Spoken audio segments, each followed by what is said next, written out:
संयुक्त परिवार के एक पति पत्नी में काफ़ी बड़ा झगड़ा हुआ। यह झगड़ा उन छोटे मोटे झगड़ों से ज़्यादा गंभीर था जो हर पति पत्नी में सामान्यतः होता है, क्योंकि इस झगड़े में एक दूसरे की आलोचना करते करते बात इतनी बिगड़ गई कि ये पति पत्नी एक दूसरे से अब तलाक मांगने तक बातें करने लगे थे। संयुक्त परिवार के बाकी के सभी लोग बहुत परेशान हो गए और वह सब किसी तरह इन दोनों को समझाकर इस झगड़े का अंत करना चाहते थे। जब सभी के प्रयास काम नहीं आए तो वे लोग पति पत्नी के इस जोड़े को घर के सबसे बड़े बुजुर्ग सदस्य यानी दादाजी के पास लेकर गए। जब दोनों पति पत्नी दादाजी के कमरे में प्रवेश किए तो दादाजी ने उन दोनों को बैठने के लिए कहा और फिर पूछा कि बताओ तुम्हारी ये समस्या क्या है। दोनों पति पत्नी एक साथ बोल पड़े और एक दूसरे पर आलोचनाओं की ये झड़ी लगा दी।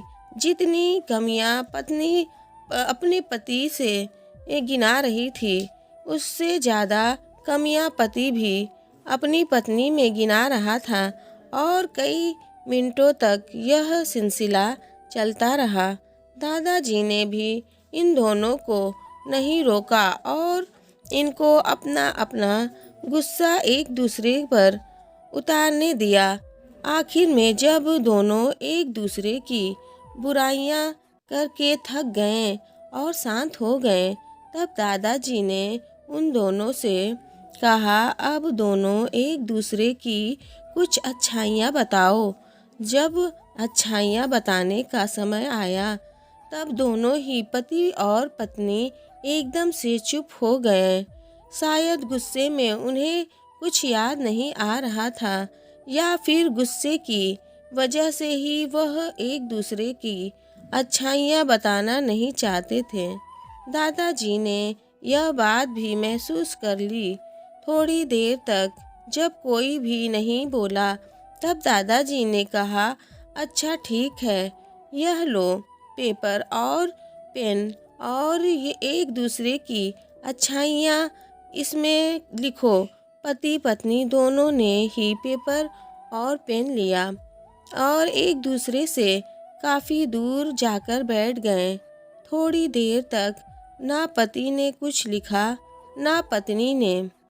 फिर पति ने पेपर में कुछ लिखना शुरू किया। उसे देखकर पत्नी ने भी अपने पेपर में लिखना शुरू कर दिया। ऐसा लग रहा था जैसे दोनों एक दूसरे से कंपटीशन कर रहे हों। काफ़ी समय तक दोनों ने पेपर में लिखा और जब पेपर लिखावट से भर गया तब दोनों ही अपना अपना पेपर लेकर दादाजी के पास उन्हें देने के लिए गए। दादाजी ने उन दोनों के ही पेपर लेने से मना कर दिया और कहा कि अपने अपने पेपर एक दूसरे को दे दो और अब एक दूसरे के पेपर पढ़ो। पति ने पत्नी को और पति ने पति को अपना पेपर दे दिया। वे एक दूसरे के पेपर पढ़ने लगे। थोड़ी देर बाद पति और पत्नी दोनों के ही आंखों में आंसू थे। पेपर में अपने बारे में लिखी ये अच्छाइयाँ पढ़कर पत्नी तो फूट फूट कर रोने लगी। पत्नी को रोता देख पति उसे चुप कराने के लिए दौड़ पड़ा और माफ़ी मांगते हुए उसे मनाने लगा। पत्नी ने भी पति की माफ़ी मांगी और माहौल ऐसा हो गया जैसे कभी कोई झगड़ा हुआ ही नहीं था। अगर ये कहानी अच्छी लगी हो तो लाइक शेयर और सब्सक्राइब करें।